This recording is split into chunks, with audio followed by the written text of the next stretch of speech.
Before we get into today's topic, I want to take a second and I want to introduce somebody that is so important to me. This is ZeZe. She's a 2-year-old Shepherd Husky mix. We rescued her about a month ago, and honestly, I don't know what we did without her. She's already completely taken over the couch, she's stolen my side of the bed, and she has Yuki and I completely wrapped around her paw. I may be biased, but I think ZeZe is one of the most beautiful dogs I've ever seen. And unlike RS45, I don't need biasing resistors to hold me there. Speaking of biasing resistors, let's talk about that pesky 1K pull-down resistor for OSDP communication. This is one of those topics that causes a ton of unnecessary confusion in the field, and I'm hoping to squash that right here. With RS45 and OSDP, when nothing is transmitting on the bus, the line goes idle or quiet. And when it goes idle, the differential voltage between the two communication wires, A and B, they can start to float towards zero, and that can cause a lot of major problems. The OSDP readers and controllers on that bus, they can't tell the difference between a quiet line and actual data, so they start reading or seeing the noise as if it were real traffic. And what you see in the field is things like phantom activity and errors and comm faults that come and go randomly and drive you absolutely nuts when you're trying to troubleshoot. So biasing fixes this. It's a pair of resistors that pull the idle line into a known predefined state, one line towards power and the other line towards ground. So when nothing's talking, the bus sits in this clear and steady idle state instead of floating into that gray area near zero.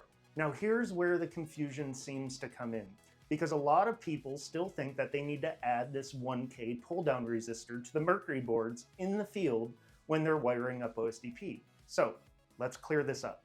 Some of the very first LP and Series 3 controllers, they did need you to add that 1K pull-down resistor for OSDP readers to come online.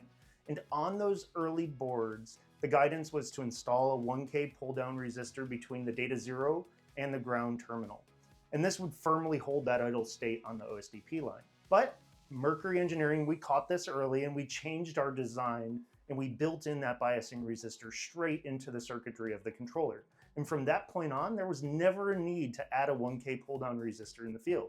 It's already been done for you. You can determine if your controller has a built-in biasing resistor by looking at the writing on the controller's PCB or on the white sticker stuck to the controller. You can take that info and you can check it against this chart that I'm showing on the screen. If the revisions of the controller are higher than what this chart is showing, then everything's already built in and you don't need to do anything in the field. Here's the bottom line. Unless you're holding some of the very first LP or Series 3 controllers, this doesn't affect or impact you at all, and you don't need to add a 1K pull-down resistor to your OSDP connection in the field.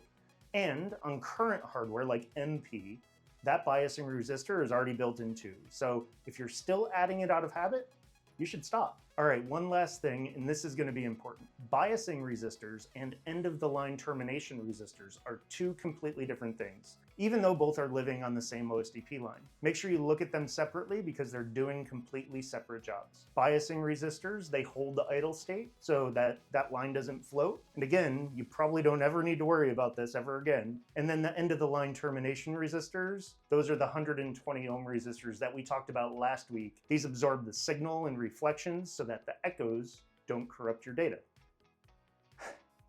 It feels good to never have to talk about biasing resistors again, doesn't it?